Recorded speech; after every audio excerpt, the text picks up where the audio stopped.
Great Writers Media.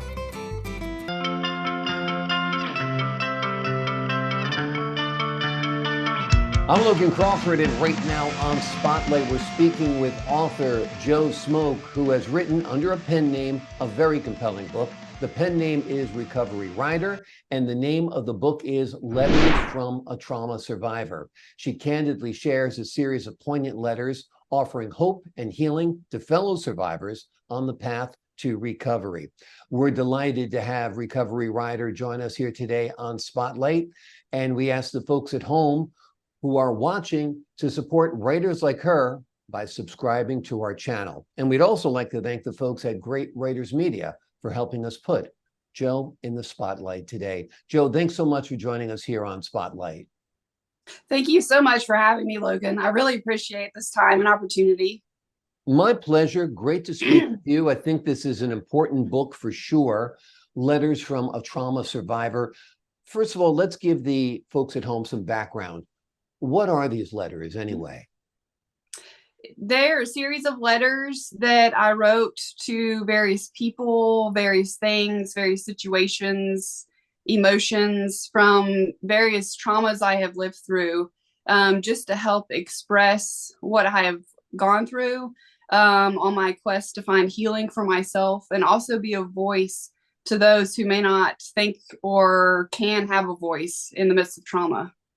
Exactly. And if you're comfortable talking about it, do you want to tell us a little bit about the traumas you've suffered and that you wrote these letters from? Sure. Yes, I have been through sexual abuse as a child. I have been through neglect from parents. I've been gaslit. I have had someone try to murder me. And I have been locked in some places without the ability to escape. And just there's just so much. It's very hard to even articulate that, but so it's very healing to be able to write about it. And I created actually something called a trauma tornado, and I brought it with me so I could show you. It looks like this. It's actually pictured in the book, but it kind of lists in an artistic form about the trauma that I've lived through. And I've actually lived through a tornado also. That's another form of trauma that I have lived through too. So there's so many different types of trauma, and unfortunately I have lived through a lot of them. So it's hard. I mean, I think it's part of life in many ways. We all suffer traumas, big and small. Some obviously are much more severe than other people's experiences, but we're all broken seems to be the phrase that people use lately a lot, to one degree or another, from our parents, from our peers, from our friends, from betrayals, from strangers. You never know. Unfortunately, sometimes the people who are closest to you are the ones who are most likely to hurt you, but it also happens, of course, at the hands of strangers. But writing this book was quite cathartic, you say, right?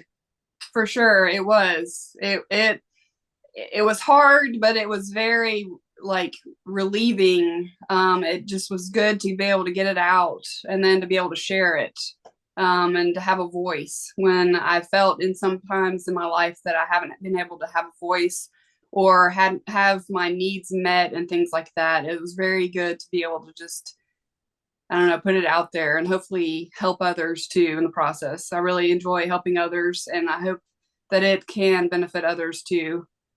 And these are a series of letters you've written pretty much over the course of your life, right? Some, yes. And then some just more recently even. So I don't know. It's hard to explain the timeline on it, I guess. So Yeah. When you were writing these letters, give us some examples of who you were writing them to, what type of help you were seeking, and so forth, just so folks have an idea about these letters a little bit more. Sure. I wrote one letter, for example. I wrote to the perpetrator that sexually abused me.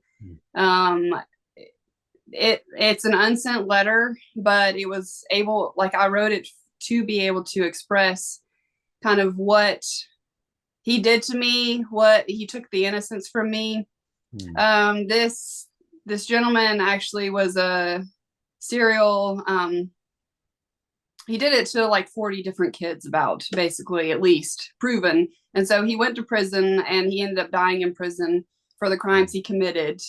And so just being able to, even though he's never read the letter, or he will never read the letter, I wrote kind of what it did to me and how it made me feel, and like why did he do that to me, like asking those questions that I won't ever get answered. But it was very healing for me. There are other letters to like family members, just to articulate some of the pain that I've gone through from them. There's letters to, like, on a more positive note, a letter to a good boss that I've had that has really been there for me, encouraged me, and things like that. That has been a huge support to me. There's letters to and from my dogs, as if they're writing the letter to me, just to see like what would they say to me if they could talk. And so there's letters to things like to trauma, like about talking to trauma as if it's a person. Letters to anger or disappointment. A letter, like letters to loneliness, letters to happiness, letters to a family I never had. Like, and what would I want in a family if I could have a family that was more healthy? So just a variety of letters. And it ends with, sorry, spoiler alert, it ends with the letters to and from God. So faith has been a huge part of my life and recovery. And so I kind of question God in some of the aspects. And then I'm not God, so I kind of summarize scripture at the end as if God is writing me a letter through different scripture summaries. So just a variety of letters to and from different people and things in my life. Yeah. Was this an exercise perhaps suggested to you by a psychotherapist or a psychologist or something? Because it sounds like it would be good therapy.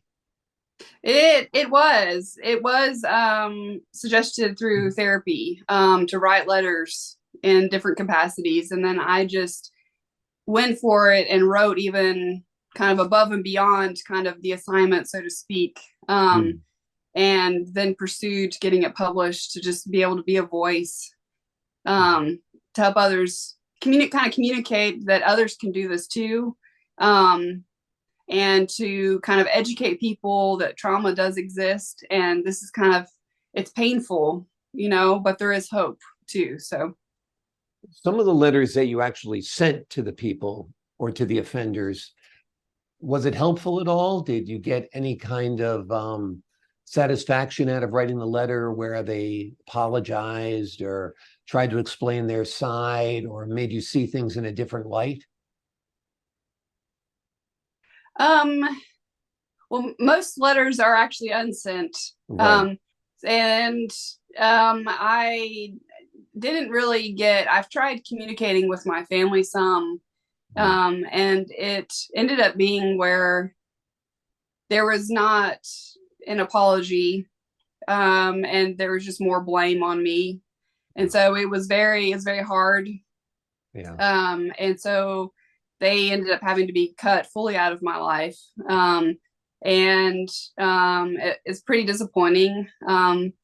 They do have like my email address. So if they ever do want to seek and pursue peace, and apologize for some things that they've done, there is that little bit of open door, but otherwise they're not allowed to be in my life. And for the sake of not constantly drowning in hurt, it's healthy boundaries to do that.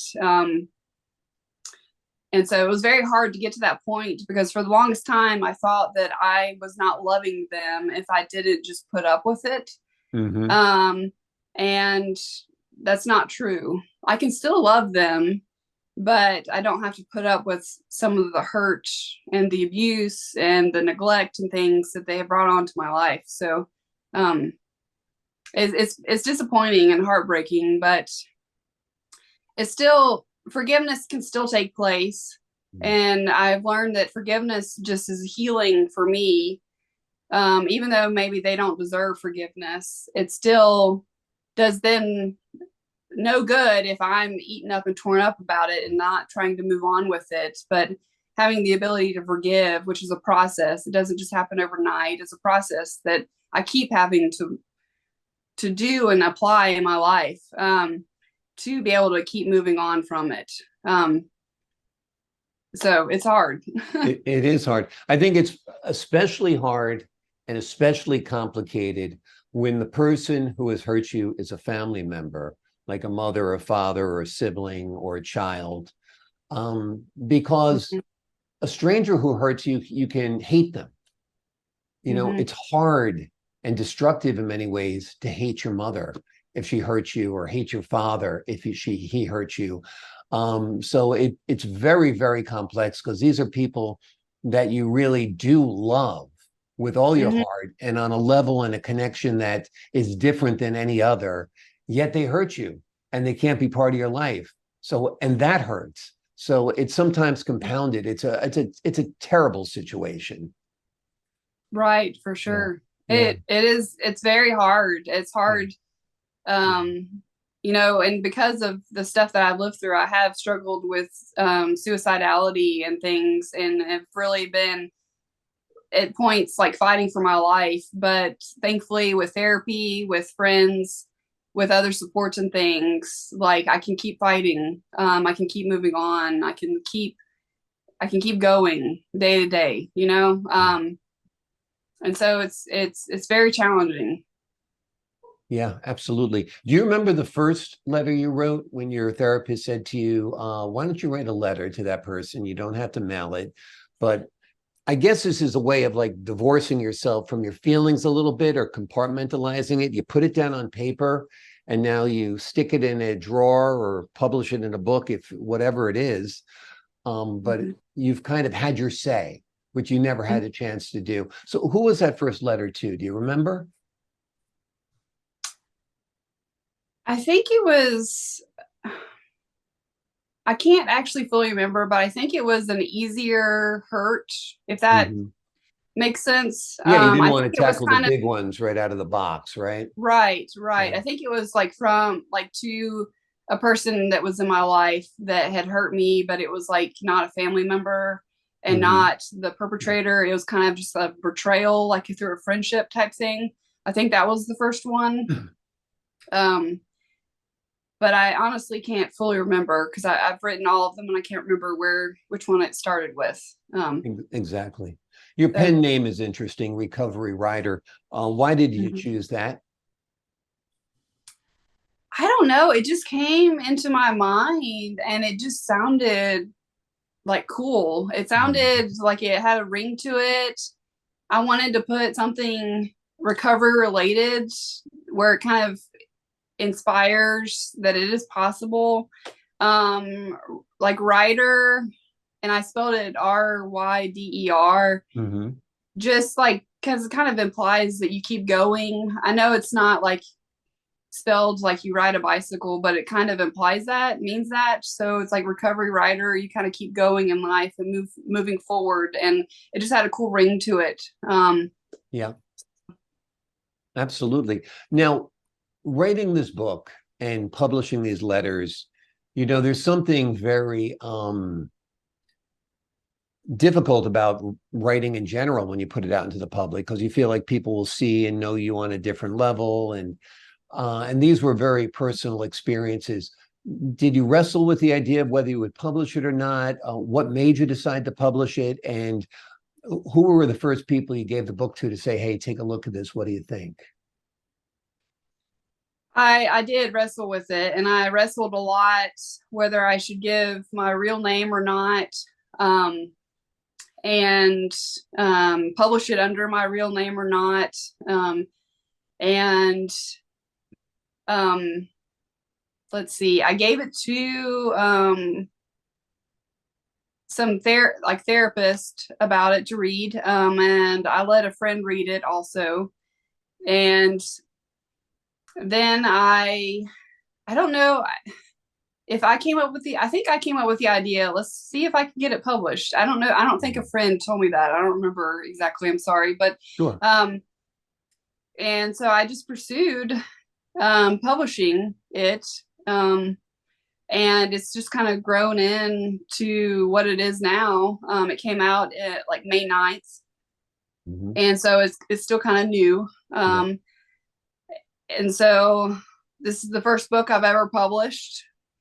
And it's just interesting. I would like to write another book, kind of to just describe more of how I've done recovery, what I do for recovery, kind of going from being a victim to a survivor, like kind of portraying that. I would love to start, and actually I have actually started writing that, but I work a lot too. So, but so it just kind of came to be. I've also published it. I've had a lot of medical bills and things, since I don't really have a lot of family support or things like that. I'm on my own and I'm my sole provider. And so financially, I was hoping it would help pay for some of my medical bills, and as well as helping I have a dog that's going to be trained to be a service dog for me. And so I'm really hoping that some of the sales will help with that training and things too. So I've written it to be a voice, but also to help be an added support financially for me. I'm hoping so. Yeah. Well, hopefully that is the case, and hopefully it does help with the burden that you're dealing with. Tell me about trauma survivors. Do you work with them? I know you have your own website, joesmoke.com. Tell me, do you work with other trauma survivors and other people who have been victimized? Not currently. I have in my past. I used to be a certified peer support specialist in South Carolina. And I used to help coach people in recovery from various traumas, from various mental health disorders and things. Right now, I am a retail manager. So I don't directly, I have subordinates and employees that work for me, and I don't fully know their stories, but I try to be a quality leader to them, and one that they can turn to if they have, been in like traumatic experiences. I don't know fully everyone's story that work under me, and that I work with. And I work for a great company, and I help a lot of customers on a regular basis with crafting projects and things. And so I hope I make a positive impact to everyone around me, though I don't directly work with people that have experienced like trauma currently. I would like to start back, maybe adding that in my life, because I think it's a huge blessing to me to help be a hope and offer hope that it is possible to recover. So it sounds like you've got a great relationship with your dog. You say you're training him to be a service dog as well? Yes, it's actually a she, but no worries. Her name is Daisy, and she is an English lab.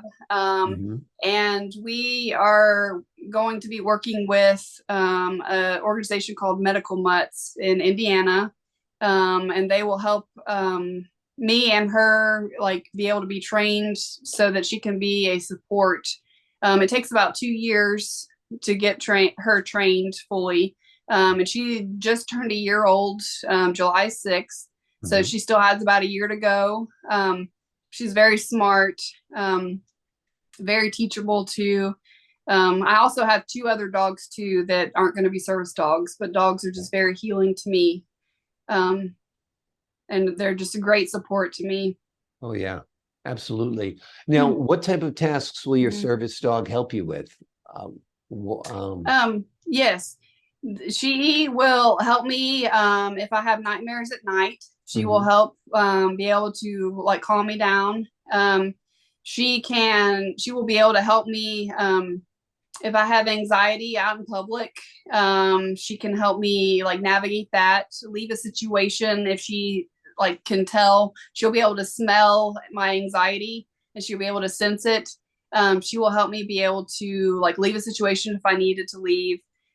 She can be trained to like find my phone. If I had an emergency, she could get and grab my phone for me and bring that to me.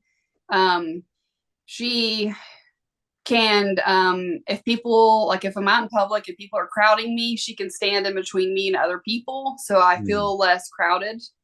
So this is like a true emotional support animal that goes a little beyond that. I mean, obviously, yeah, right. So obviously she that will, is yes, calming. she is like, she would provide different services and things. So for sure. Wonderful. Wonderful. For sure. Yeah, that must feel great if you suffer from anxiety. Having a big, lovable dog by your side who's trained to deal with those issues has to be extremely comforting, you know? For sure. For sure. Yeah. Yeah. I was going to joke with you before when you said about the dogs writing letters. My dog would be writing a letter saying, "Sorry, I pooped in the kitchen this morning." But your dogs sound like they're a little more advanced than my dogs. Oh. So, but they're Jack Russell Terriers, so they tend to be a little crazy. Gotcha. Yeah. Wonderful. Wonderful. Who are you hoping to help with this book? I guess other trauma survivors, and I guess maybe even therapists as well, to better understand the issues that people are going through. Yes, for sure. And like family members that may not be the perpetrators, but may want to understand what a family member is going through, or a friend. If they don't have a history of trauma themselves, they can read the book and maybe learn a little bit, you know, what it's like, what it feels like, how it impacts our life, to go through things like that. Talk to me a little bit about faith and how that has helped you in your journey. Yes, God has been a huge, huge blessing to me. He, I mean, He created me. He saved me from my sins. He is my comforter. He is my father. When my earthly father has failed, He has let me see Him as the perfect father. He has been just everything to me. When I was a small child, about kind of going through the sexual abuse and then the abandonment from my father, God gave me this precious vision at night when I was crying myself to sleep, that He was holding me in His hands and rocking me to sleep. I never saw His face because He's too powerful for that, but He let me have this comfort of a vision of Him holding me and comforting me to sleep. So he's been everything. And the Bible has been a huge blessing to me too. Reading through like the Psalms and other scriptures, they're a huge comfort to me. So He gets all the glory for everything in my life. So for sure. Have you found a church that you like, or is most of your religion, you know, just you and your personal relationship with God?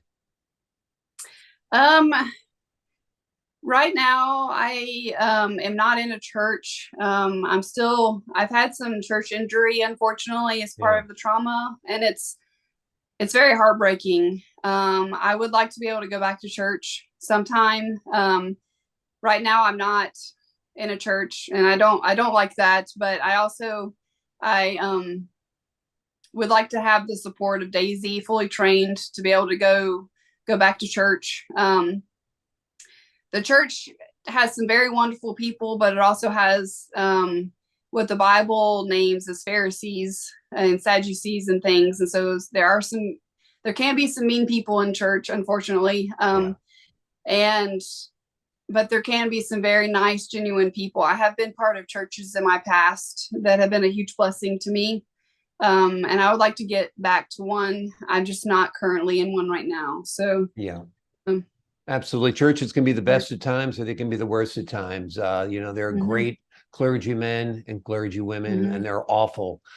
So it goes both ways. But if you're lucky enough to connect with a good church, it's very, very helpful. Tell me a little bit about the display beside you. I see your book there, and I see a second book as well. Am I seeing? Yes. Okay. I also wrote and illustrated a children's book called Boundaries by Millie.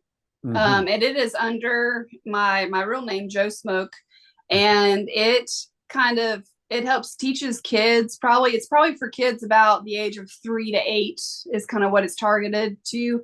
It teaches kids boundaries. That's something that I did not learn as a kid about boundaries. And when you say boundaries, is this like what people should be, where you should draw your boundaries as far as like somebody touching you or approaching you or talking to you, that kind of thing? Right. Basically, yes. It is kind of on a very simple kind of level, and it kind of teaches it through how boundaries may be taught through donkeys and how they communicate their own boundaries. And like through for example, donkeys sometimes turn around and kick their feet when they don't like something or are telling you no, basically. And so it kind of teaches kids boundaries through the life of a donkey and how a donkey might communicate it, because animals, like kids can relate to animals pretty well. And then parents can then go further with this and kind of explain it in more detail. But it teaches that it's okay to say no, and no is basically a complete sentence. And no is healthy, basically. And it goes through different illustrations on that and how Millie the donkey communicates boundaries. So sounds like a great book for a parent to read to your child, because it could be an awkward conversation to have, but this is a great way through an ambassador, Millie the donkey, to explain to a child that there are certain things that are okay, certain things that are not okay, and that you have the power to say no. Right. Yeah. Right. Absolutely. Well, the name of the book is Letters from a Trauma Survivor. That's the book we've been talking predominantly about today. It is written by Joe Smoke under the pen name Recovery Ryder. It is a collection of letters that she has written to people who have hurt her over the years, who have inflicted trauma upon her. But she is a survivor, she is a fighter, and she's doing great. And this book could be your guide to helping yourself out of a rough situation. And let's face it, we all find ourselves in tough situations of one type or another over the course of our lives. And the second children's book, again, is called Boundaries by Millie. Boundaries by Millie. Look for them both. And that's under Joe Smoke. Yes, that one is under Joe Smoke. And people can learn more about both books, I presume, at joesmoke.com? Yes, that's correct. Okay, wonderful. Wonderful. And those links will be underneath this interview.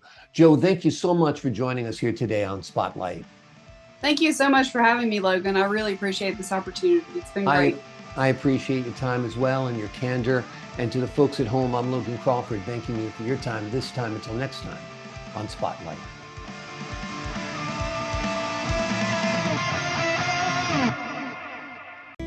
Visit www.greatwritersmedia.com. Email us at info@greatwritersmedia.com. Call us at 877-600-5469. Subscribe now.